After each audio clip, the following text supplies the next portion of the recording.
तो मैं आपको अब सुनाना चाहता हूँ, शेयर करना चाहता हूँ आपके साथ। आखिरकार अमिताभ बच्चन ने तोड़ी चुप्पी, आंसू गैस पर फूटा। अमिताभ बच्चन का गुस्सा। फिर उन्होंने जो कहा उसे सुनकर मीडिया से लेकर मोदी तक हर कोई हैरान है। दोस्तों, आज इस वीडियो में हम आपको अमिताभ बच्चन का वो गुस्सा दिखाने वाले हैं जिसने पूरे देश के सोशल मीडिया पर एक नया भूचाल ला दिया है। जहां अमिताभ बच्चन के उस एक वायरल बयान ने पूरे मामले की दिशा ही मोड़ दी है। यह पूरी कहानी आपको अंदर तक झकझोर कर रख देगी, इसलिए एक भी पल मिस मत करना। इन सब की शुरुआत होती है दिल्ली की उन गूंजती हुई सड़कों से, जहां युवाओं का एक विशाल जनसैलाब अपनी मांगों को लेकर शांतिपूर्ण तरीके से आगे बढ़ रहा था। देश का युवा जब सड़कों पर उतरता है तो उसके पास हथियारों के नाम पर सिर्फ अपनी आवाज और अपने सपने होते हैं। कॉकरोच जनता पार्टी और देश के अनगिनत नौजवान जब अपनी जवाबदेही तय करने के लिए सरकार को जगाने निकले तो किसी ने नहीं सोचा था कि हालात इतने संवेदनशील हो जाएंगे। देखते ही देखते वहां पुलिस का कड़ा पहरा लगा दिया गया। आंसू गैस के गोले छोड़े जाने लगे और पानी की बौछारें उन मासूम चेहरों पर फेंक दी गईं जो सिर्फ अपने हक की बात कर रहे थे। इस तरह के एक्शन के बाद देश के आम लोगों का दिल दहल गया, लेकिन सबकी नजरें टिक गईं उस जगमगाती बॉलीवुड नगरी पर, जहां से लोग उम्मीद करते हैं कि जब जनता दर्द में होगी तो उनके चहेते सितारे जरूर बोलेंगे। जब आम लोग सन्न थे तब सबसे पहली और सबसे तीखी आवाज आई अभिनय की दुनिया के उस महारथी की जिसे पूरा देश नसीरुद्दीन शाह के नाम से जानता है। नसीरुद्दीन शाह एक ऐसे कलाकार हैं जो किसी भी दौर में किसी भी हुकूमत के सामने आंखें डालकर सच बोलने से कभी नहीं हिचकिचाए। जब दिल्ली में एक्शन हो रहा था तब एक बेहद भावुक और हैरान कर देने वाली तस्वीर वायरल हुई।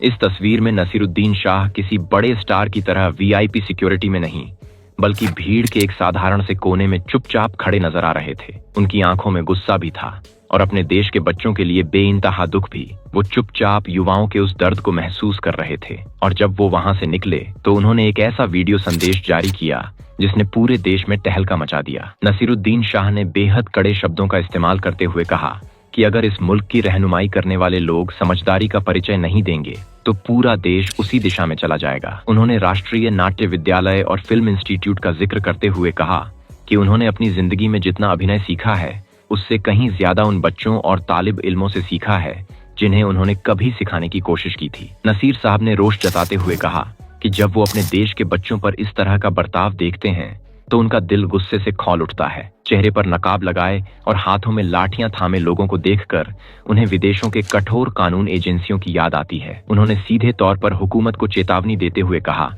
कि बच्चों की हिम्मत को तोड़ा नहीं जा सकता और इतिहास गवाह है कि जनता सब कुछ याद रखती है। नसीर साहब का यह बयान जैसे ही इंटरनेट पर फैला, चारों तरफ एक नई बहस छिड़ गई। लोग कहने लगे कि कम से कम कोई तो ऐसा कलाकार है जो अपने नाम और ओहदे की परवाह किए बिना सीधे हुकूमत से सवाल पूछने की हिम्मत रखता है। लेकिन बात सिर्फ नसीरुद्दीन शाह तक सीमित नहीं रही। इस आंदोलन की आग और पुलिस के कड़े रुख ने एक और संवेदनशील कलाकार के दिल को बुरी तरह झकझोर दिया। वो नाम है अतुल कुलकर्णी का। अतुल कुलकर्णी ने अपनी भावनाओं को किसी भाषण या तीखे बयान में नहीं, बल्कि शब्दों की एक ऐसी दर्द भरी कविता में पिरोया जिसने हर सुनने वाले की आंखों को नम कर दिया। अतुल कुलकर्णी ने लिखा कि लाठी उठाने वाले पुलिस सिपाही, क्या तू दिन भर की इस कार्रवाई के बाद अपने घर जाकर रात को चैन से सो पाया क्या? संसद भवन में बैठने वाले हमारे प्रतिनिधि इस दर्द को देखकर अपनी आत्मा को जवाब दे पाए। अतुल कुलकर्णी की पंक्तियों में एक पिता का वो दर्द झलक रहा था जिसकी छोटी सी बच्ची सपने में भी पुलिस की लाठी देखकर डर कर चीख उठती है। उन्होंने सवाल उठाया कि जब हम सब इसी भारत माँ की कोख से जन्मे हैं,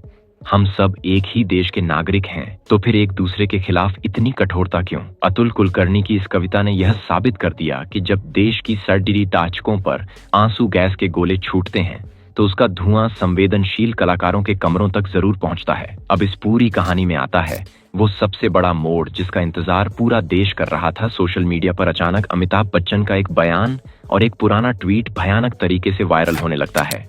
देखते ही देखते लोग उस ट्वीट को एक दूसरे को फॉरवर्ड करने लगते हैं और हर तरफ सिर्फ अमिताभ बच्चन के गुस्से की चर्चा होने लगती है। वरिष्ठ नेताओं से लेकर आम जनता तक उस पोस्ट को शेयर करते हुए कहने लगती है कि देखिए, आखिरकार सदी के महानायक ने दिल्ली के इस पुलिस एक्शन पर अपनी चुप्पी तोड़ ही दी। अमिताभ बच्चन के उस वायरल बयान में लिखा हुआ था कि दिल्ली में जो कुछ भी हुआ, जिस तरह से हालात बिगड़े, उससे वो बेहद दुखी हैं और भयभीत हैं। उन्होंने लिखा था कि शांतिपूर्ण तरीके से विरोध दर्ज कराने वालों पर आंसू गैस के गोले दागना और वाटर कैनन का इस्तेमाल करना बेहद दुखद है और वो इस पूरे घटनाक्रम से बहुत आहत हैं। जैसे ही अमिताभ बच्चन का यह बयान सामने आया, पूरे देश में एक नई लहर दौड़ गई। लोगों को लगा कि जिस शहंशाह को उन्होंने दशकों तक अपने पलकों पर बिठाया है, उस शहंशाह ने आखिरकार जनता के दर्द को अपना दर्द मान ही लिया।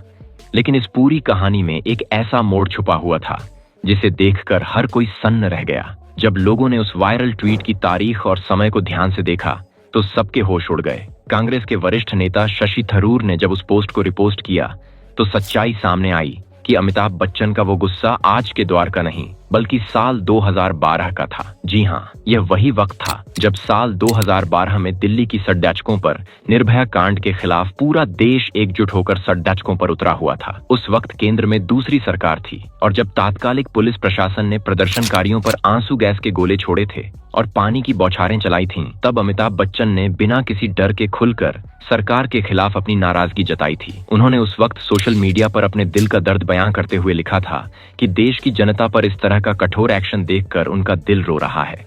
सच्चाई सामने आते ही इंटरनेट पर एक नया संग्राम छिड़ गया। लोग साल 2012 के अमिताभ बच्चन की तुलना आज के हालात से करने लगे। सोशल मीडिया पर यह सवाल उठने लगा कि जो अमिताभ बच्चन साल 2012 में आंसू गैस के गोलों को देखकर कांप उठे थे, वो आज के दौर में जब वैसी ही तस्वीरें सामने आती हैं तो चुप क्यों रहते हैं।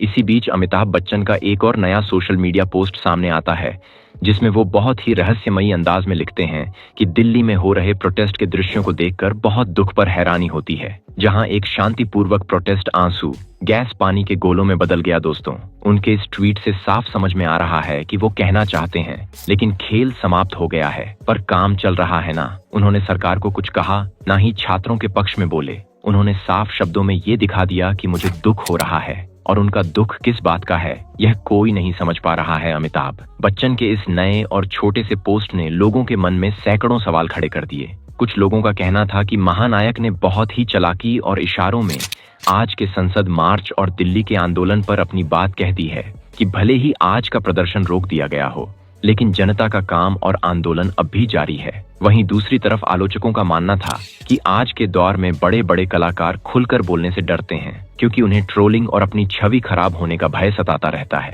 वरिष्ठ पत्रकारों और सामाजिक कार्यकर्ताओं ने इस स्थिति पर बेहद तीखी प्रतिक्रियाएं दी। सोशल मीडिया पर यह लिखा जाने लगा कि सोचिए, अगर अमिताभ बच्चन ने साल 2012 जैसी हिम्मत आज दिखाई होती तो देश के युवाओं को कितना बड़ा सहारा मिलता। कई लोगों ने तो यहाँ तक कह दिया कि पुराने दौर में जब सरकार से सवाल पूछे जाते थे तो सवाल पूछने वाले को सम्मान की नजर से देखा जाता था, लेकिन आज के दौर में सवाल पूछते ही इंसान को कटघरे में खड़ा कर दिया जाता है और उस पर तरह तरह के तमगे लगा दिए जाते हैं। शायद यही वजह है कि आज के बड़े नायक अपने दिल के दर्द को सिर्फ इशारों में दबाकर रह जाते हैं। झारखंड से लेकर मणिपुर तक देश के अलग अलग कोनों से आवाजें उठने लगीं। मणिपुर की एक युवा एक्टिविस्ट ने साफ शब्दों में कहा कि आज का मनोरंजन जगत पूरी तरह से शांत नजर आता है।